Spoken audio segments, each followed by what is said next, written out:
Good morning. Great to see all of you. Thank you for those thoughts, Alex, about the Lord's Supper. We are all one body, and we come together every Sunday to partake as one. We are not separate. It's been about a year or two ago, and I was at a minister's retreat, and there were some guys that had come down to speak and to teach at this minister's retreat. And during one of those discussion hours that we had, one of the speakers had talked. I believe it was Jeremy Beller. Jeremy Beller is the head of the Bible department at Oklahoma Christian.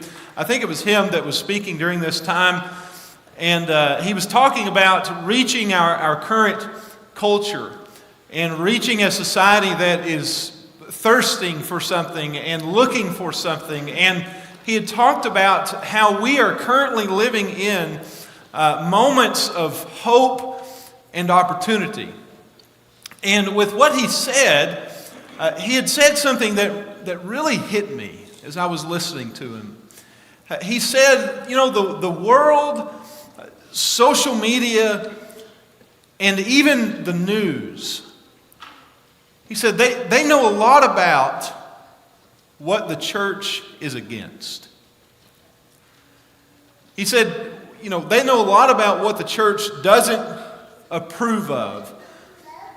But he said, I don't know if people know what the church is for. They know a lot about what we're against, but do they know what we're for? And I was kind of taken back by that, actually.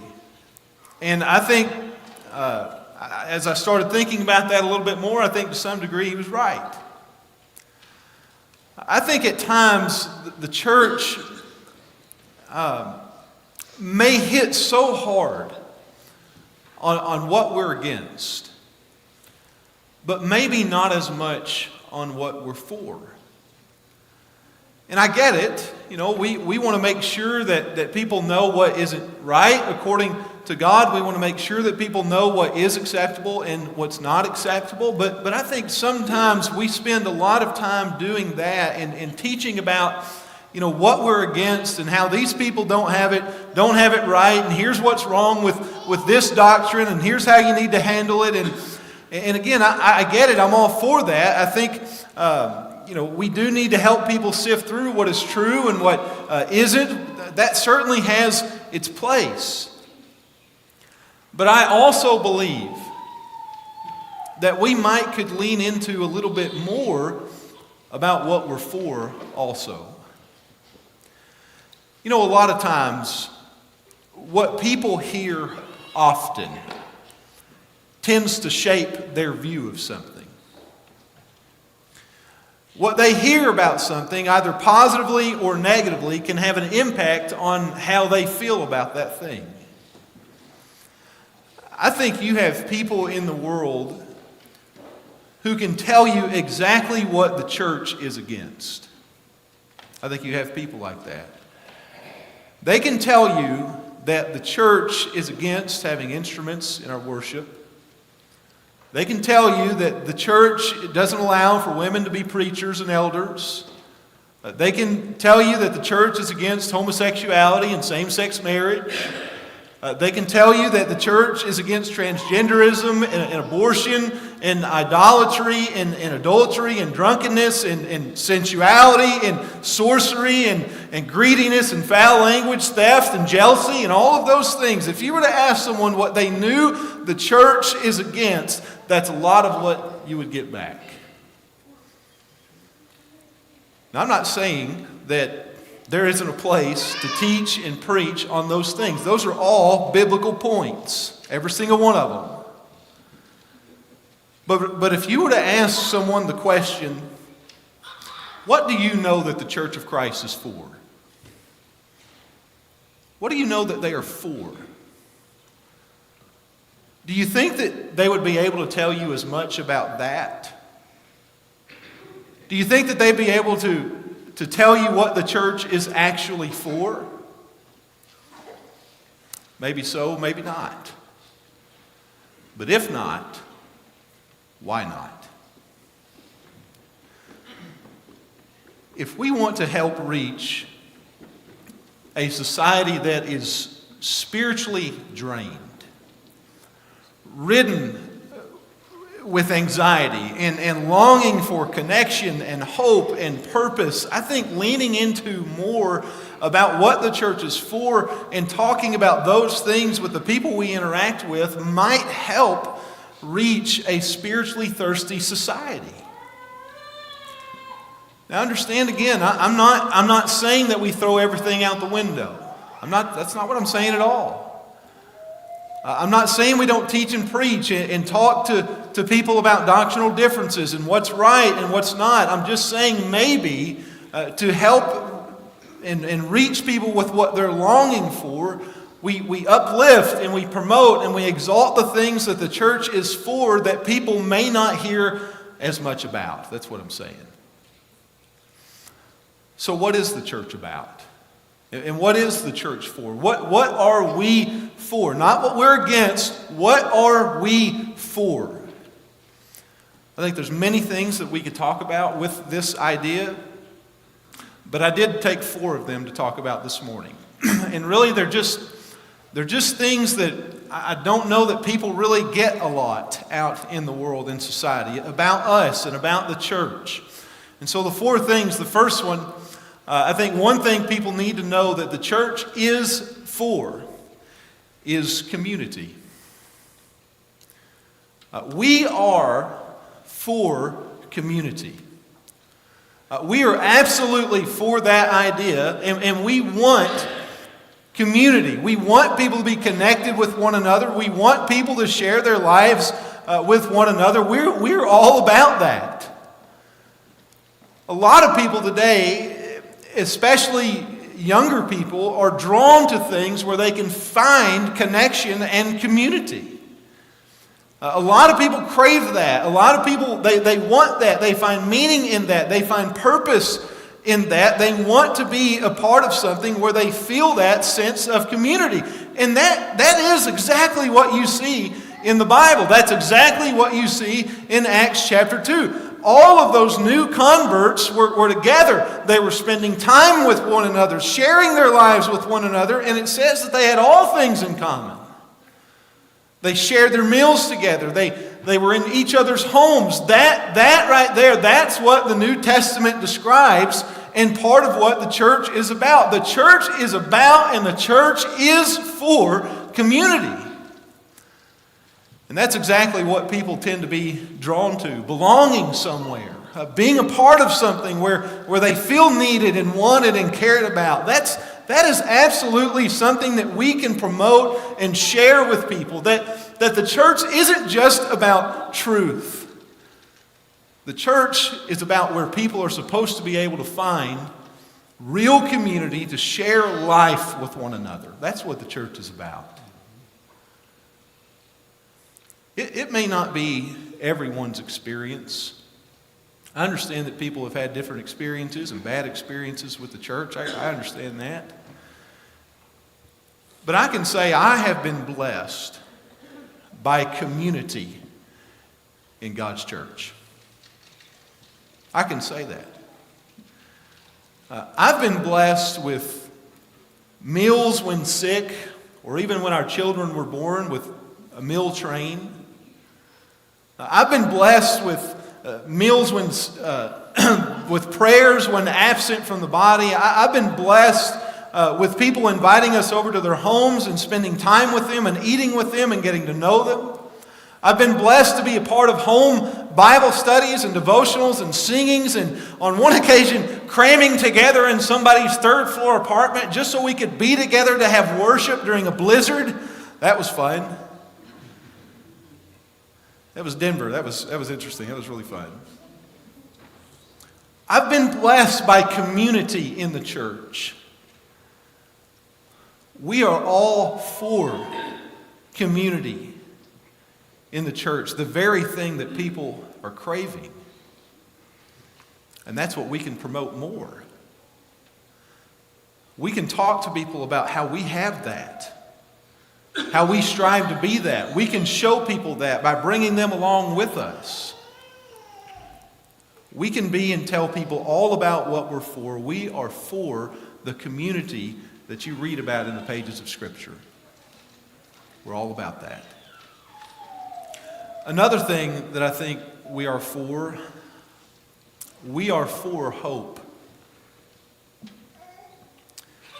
Part of what is in our current culture, I think, is a lack of hope. And there's a lot of people that seem to be looking for it. And that makes sense too, because given what they're constantly told, that life is meaningless and that they're just a small speck in the universe whose existence practically means nothing at all. There is no God.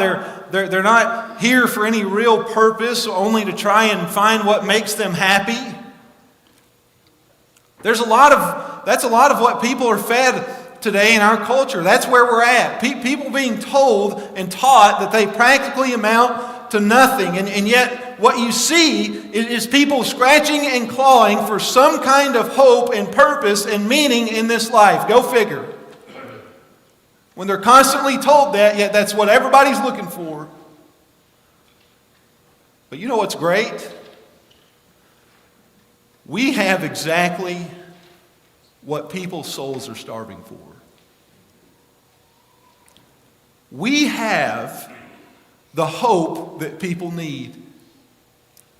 We have the answer and the solution to their problem. We have what can make their life meaningful. We have what can give them purpose.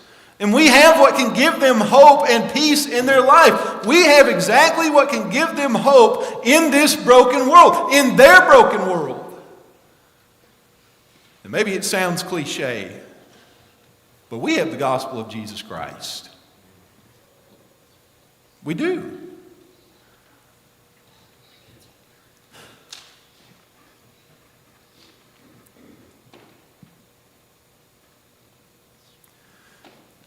What the gospel brings that the world doesn't is an expectation that some people may not have in their life.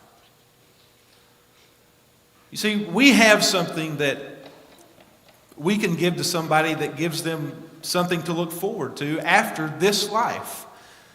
Spending eternity with God. The world can't provide that. The world can't provide that kind of expectation. The world provides, it's just it. It's over. Nothing. Well, thanks. That's a lot to look forward to.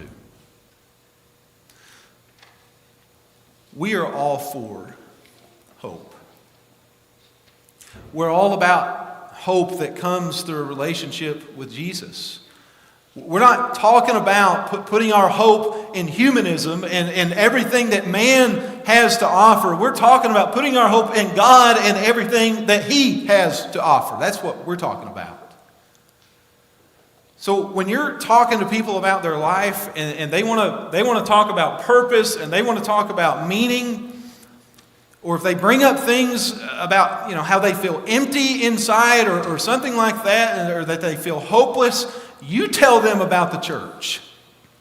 You tell them that the church that Jesus built has the hope that they are looking for. You tell them that.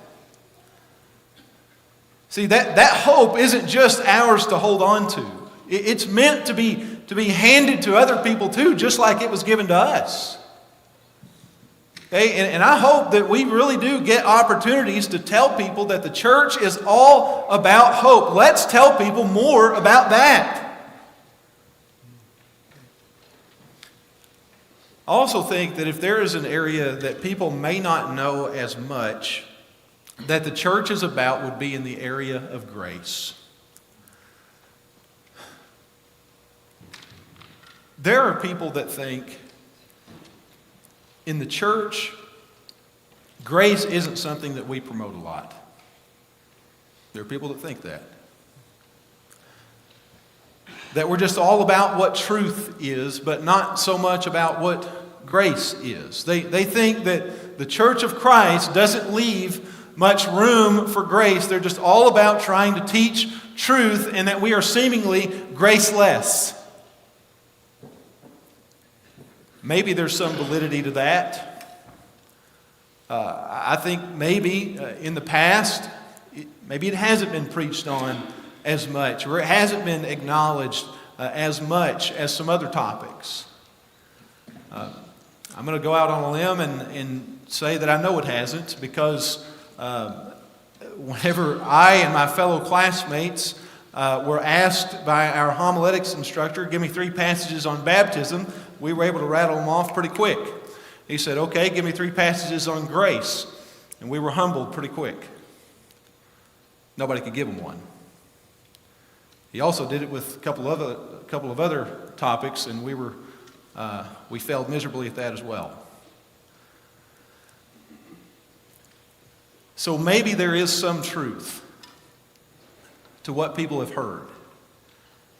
That maybe the church is a little bit heavy on doctrinal soundness, or making sure that we follow the pattern that we see in the New Testament, or how our worship needs to be orderly. Speak where the Bible speaks. Be silent where it's silent. All of those things may be.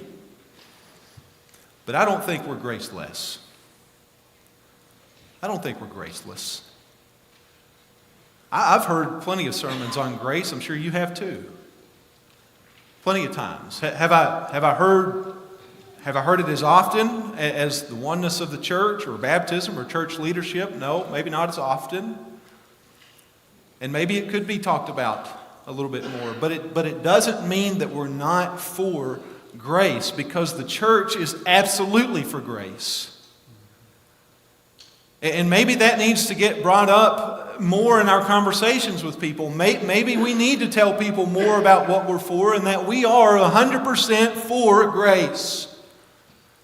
Because the general perception toward the church is that we don't have a lot of it. But people need to know we're not just for baptism. We're not just for a cappella singing. We're not just for male spiritual leadership. We're not just for truth. We are also for grace. And we're for it because every single one of us in Christ are a product of God's grace. Every single one of us. We're saved by grace through faith, through our trust, through our belief, through our obedience to God. Grace is then given to us. People ought to know that the church is most definitely about grace, 1,000%. It doesn't mean that we're not about truth. It doesn't mean we're not about teaching what's right, what right doctrine is, and what God says. Listen, in the church, we ought to be full of exactly what Jesus was full of grace and truth. It wasn't one or the other, it was both. The church needs to have a balance of both. But people ought to know that that's what the church is for too. It's for broken people. It's for lost people. It's for people that need restoration. It's for people that need forgiveness. It's for people that need grace. And in your circles of people that you interact with, I hope that you will get an opportunity to let them know that the church can help them find the grace that they need. And ultimately, that's in Jesus Christ. That's where it's at. That's how you can get it. Tell people that we're about grace too. I think for this last one, what I would still want people to know that the church is for would be that the church is for helping people find Jesus. There may be people that see the church differently. They may not think that this is what we're about. But folks, people need to know that the church is all about helping people find Jesus. In this broken world, in this time where people are so lost and confused, depressed, full of anxiety, they're connected but they're disconnected. In a time where when more and more people are chasing after things that are not natural. Men think they can be women. Women think they can be men. When a time when the basic family unit and structure that God intended is withering away, when people are running after false ideologies, their worldview is shaped by evolution and naturalism and atheism, folks, people need Jesus. They do. And Jesus fixes all of that. God fixes all of that. He gives a proper understanding of how we came to be. He shapes your worldview. He becomes the truth that you go after. He shows you what a proper family unit should look like and what is natural. He can fix your anxiety. He can fix your depression. He can straighten you out to where you're not confused. He can save your soul. He can fix your life in this broken world that we live in. We've got to help people find Jesus. That's what the church is about. That's what the church is for. Helping to bring Jesus to people's life, so that they can find meaning in their life. And they can find purpose in their life. And so that He can be their hope. Look, we've got to understand too that if the church is going to help people find Jesus, then we first have to understand that we are the church. You are the church. The church isn't this building. It's not this building. Let's get all that out of our heads. The church is not this physical place. You are the church. The church is us Christians. The church is you, Christian. And if you, the church, want to help people find Jesus, well, number one, you've just got to live like Jesus and be that example around people. Talk like Him, love like Him, live like Him, walk like Him, all of that. But also, sometimes it's not enough just to tell people about Jesus. It may not be enough just to be a good example. Sometimes what can have more of an impact for helping people find Jesus is when you spend time with people and you build a relationship with them. You share some of your life with them. You open up to them. You really get to know them. Look, sometimes helping people find Jesus simply comes down to the relationships that you build with them. It's not that hard. But that's what the church is for. We're all about helping people find Jesus so that they can have life and have it abundantly. The church stands for many things. And we are for many things. I don't want to be known only for what we stand against. I would like to be known for the things that we stand for. We stand for everything that is biblical. Everything that is biblical. We don't just stand on a few points. And I don't want people to know us only by those few points. I want them to know us for how we stand on the Bible, all of the Bible, every bit of it. The truth part and the grace part. I want people to know us by all of those things, including community, hope, grace, and helping people find Jesus. I want people to know that the church is where they can find that sense of community. I want people to know that the church is where they can find the hope that they need. They can find where grace is. The church is about helping people find Jesus. I want people to know that, ultimately. Let's help people understand more about what we're for. Don't throw away, don't throw out the other things, but also talk about these things too. When you're talking with people, tell it all. Talk about it all.